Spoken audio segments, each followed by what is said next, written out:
Yeah, I think Nick Negroponte managed to shift our mindsets that laptops can be fun, can be used by children. It doesn't have to be complicated, and one should not see it as something done only for business people or for researchers. And in fact, at the time when he announced the $100 laptop, many of the governments were saying we would do it at $200, $250. And so it was quite a revolution. And it did open the eyes of people and also reinforce the possibilities that schools and educational institutions can have for computers. We've done a lot, but we can do more. I see it on my continent, what computers have done for development, whether in areas of agriculture or giving information to fishermen for them to know that the weather would be bad. In the Lake Victoria area, for example, about 5,000 fishermen lost their lives because they would take out to fish without knowing the weather. Now you can share information. Farmers are using it to share information on prices, on production, and young people are using it to exchange information and for their studies. And in fact, when you look at electronic education, lots of students and young people who would not have access to University of Education now can join in through online teaching. Basically, I want to engage young people. I want to find out what's on their mind, what their concerns are, and I want to share some of my experience with them. We, in my generation or at the leadership level, claim we do a lot for the young, but we never consult them. We never know. It's quite remarkable, actually, when if you think about it. If you need a legal opinion, you go to a lawyer. If you need an accountant, you get one.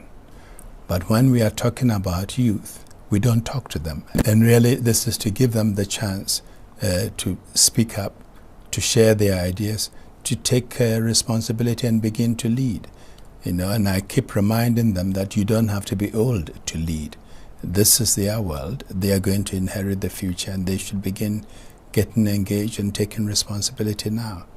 And so I hope this dialogue will not only encourage them to exchange ideas, but also put forward the concerns as they see them and what changes they think we can bring about. We're discussing youth and leadership, and I think that's an important topic for them. Later on, we will tackle other issues, whether it's elections or environmental degradation. So it will be a series.